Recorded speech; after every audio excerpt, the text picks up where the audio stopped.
Bună ziua, dragi youtuberi! Azi este a doua zi de primăvară, adică 2 martie. Și cu ocazia asta, sigur că o să facem un nou video. Am achiziționat un grătar, deoarece o să vă arăt un pic mai încolo ce a pățit grătarul vechi. La un preț de 600 de lei, de la Dedeman l-am cumpărat. Și sper să fie ce trebuie. Este de la firma MSS. Este cu, aici ne spune cu greutatea de 19,5 kg, dimensiunile de 67 × 40 × 40. Cam așa va trebui să arate cum este gata montat. Acum o să facem un unboxing și o să îl montăm. Grosimea cablei, pentru că este importantă, este de 2 mm, sper eu că este suficientă cât să nu se ardă. Spune că este tratată pentru diverse efecte ale focului. Combustibilul folosit poate să fie exact ce mi-am dorit, adică și cărbune și lemn, mai ales că vom aprinde focul cu lemn și dacă vrem să continuăm pe lemn, vom continua pe lemn, dacă nu o să punem și cărbune. Cam asta a fost ideea. Aici o să vedem cum arată, cam asta trebuie să iasă din munca noastră. Haideți să vedem și ce este în cutie. Da? Așa. Ideea este unboxing. Da? Piciorul. Okay. Arată. Care numai bine vom folosi eu pentru a aprinde grătarul. Aici putem, asta este partea de sus a grătarului, unde este complet de inox și foarte faină, mare. O să punem de parte că final de ea.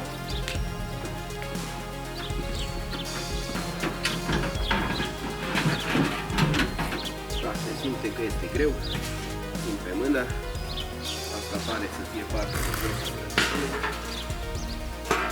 O să vină probabil mai mult ca sigur controlul, da? Nu pare să fie foarte mult de montat pe el. Așa, asta este partea cea mai grea, nici nu vrea să iasă din cutie. Totuși a ieșit, cam asta este. O să-l lăsăm aici ca să ne inspirăm. Suportul pe care o să punem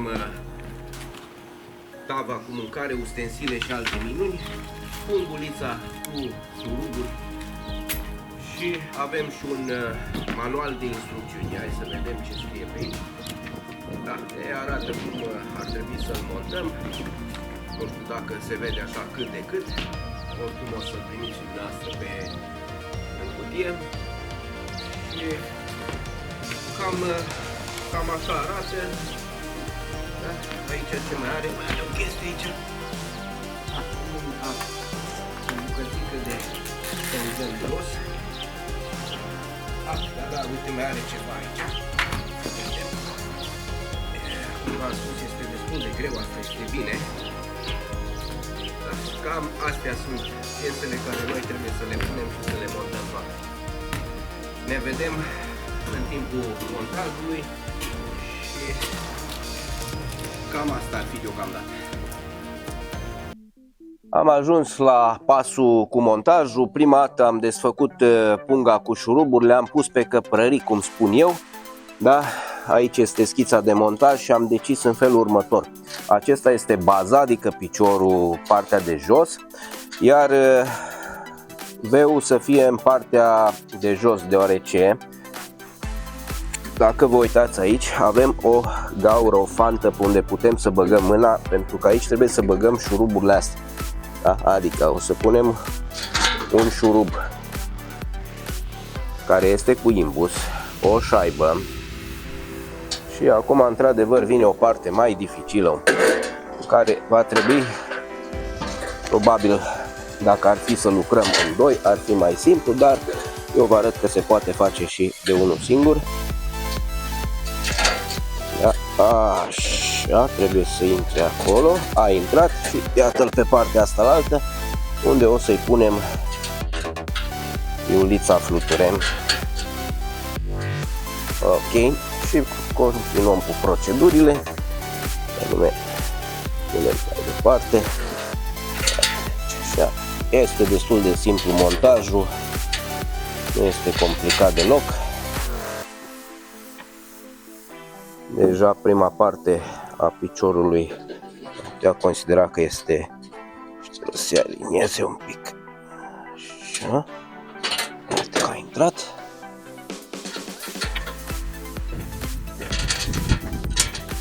Haide, haide.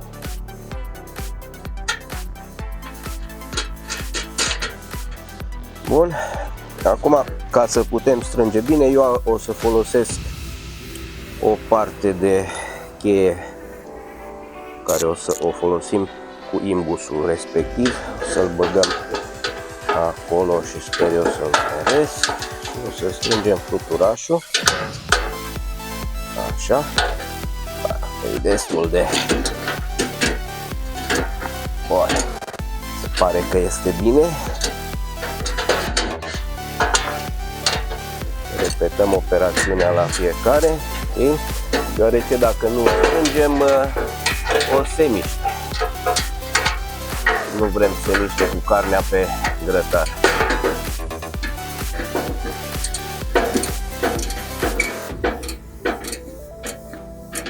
Ok. Și cam asta este partea de picior. Acum urmează să punem partea de sus și anume această tablă. Vedem cum vine pusă, în felul ăsta sau în felul celălalt. Nu prea ne arată aici cum vine pusă, dar cu siguranță vine în felul acesta, deoarece aici are niște ridicături care o să vedeți că pe ridicătura asta respectivă o să vină pusă partea asta la altă și are la fel aici. Da, se vede unde o să vină băgat. Și acum, aceeași procedură, trebuie să îl punem aici. Ok. Fel, folosim ce avem în dotare pe fanta respectivă. Așa.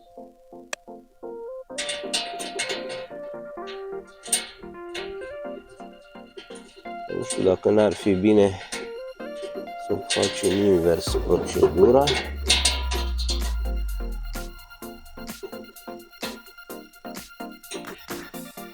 Da, greu. Așa. L-am păcălit.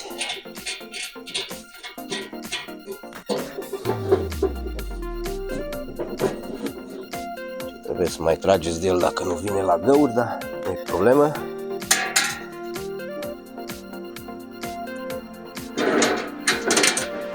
Așa.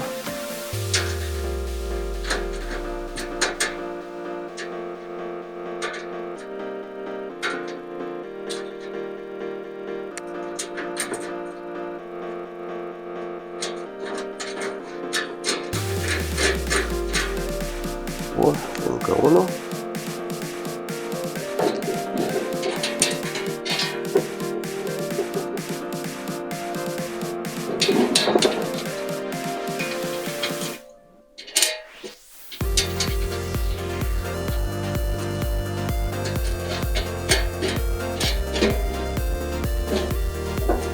Ok, și le strângem, evident, să nu mai se miște.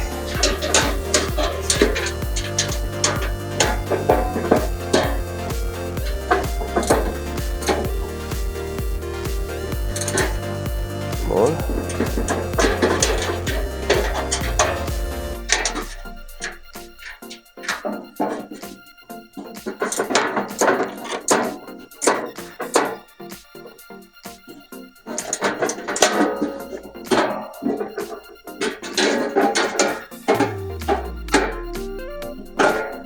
Bine că s-au gândit la spațiul ăsta unde să bagi mâna, că altfel era dificil de strâns.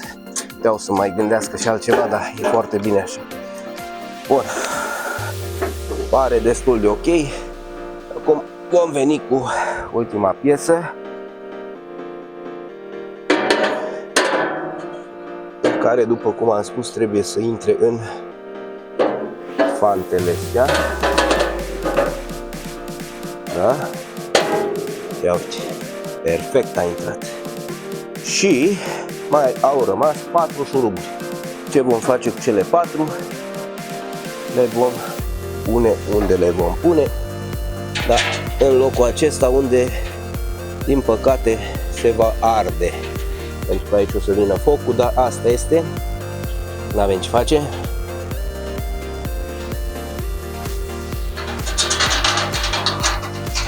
Când se vor arde, le vom da jos și vom pune altele.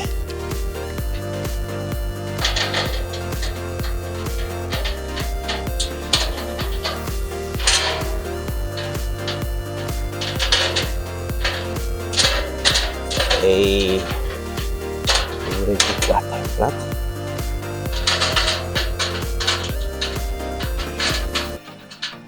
Pic mai greu că trebuie să treacă prin două. Așa. Și le vom asigura în partea de jos cu aici. Așa. Văd că se strânge destul de bine.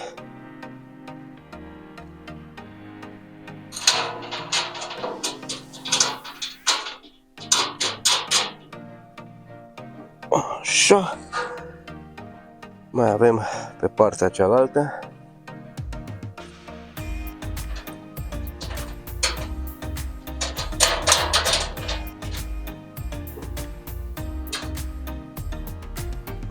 Așa.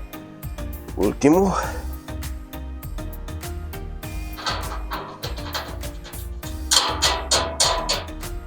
Eu zic că e un grătar foarte ușor de montat.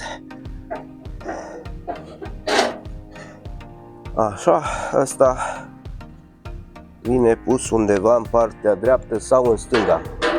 Din ce văd, unde vreți să-l montați, acolo îl puneți. Da? Dacă nu vă place aici, îl luați și îl puneți în partea asta la altă. O idee foarte bună. Mai mult ca sigur, probabil lemnul acesta se va arde. Da, hai să-l punem în partea asta în dreapta. Și ultima piesă, să nu uităm, partea de sus, realmente grătarul. Și o chestie importantă care trebuie să o vedeți la acest grătar, are două nivele pe care putem să lucrăm. Nivelul de sus și dacă se mai gata din foc, se mai termină focul, mergem pe nivelul de jos. Tabla este una destul de bună, deci cum am spus de 2 mm, și comparativ cu celălalt grătar care îl aducem și pe el aici, da? Să-l vedem. Acesta a fost un grătar care l-am folosit aproximativ un an de zile, poate chiar și mai bine. Din păcate, dacă se vede, tabla asta este total mâncată de foc, de rugină, de habar n-am ce. Clar, dimensiunea și este cu totul alta, da? Este mai mare, mai fain. Acest grătar este și el într-adevăr pe nivele, dar nu facem recenzie la acest grătar, dar am avut probleme cu el. A picat din cauza acestei table, au picat grătarul și așa mai departe. Sistemul e cam același. Uite, deja sunt probleme diverse cu el. Ce-i fain la asta este că e pe roți, dar e, cum vedeți, foarte șubred. Cam asta ar fi. Ne vedem imediat, punem și dăm foc la grătar și o să vedem cum funcționează. Nu facem numai unboxing-ul și montajul, o să facem și proba practică la el. Ne vedem imediat.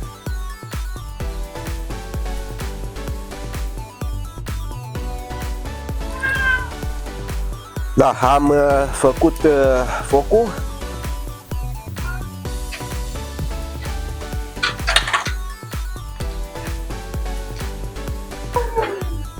Cam asta a fost cu grătarul de la M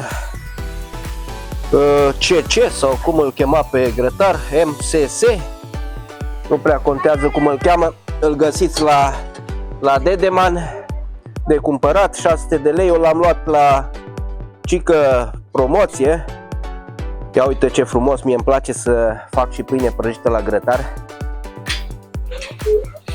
Și dacă aveți și un pic de ceapă în grădină și cu, eu știu ce mai aveți pe acolo, ridiche alea, o să vedeți ce lucru minunat iasă.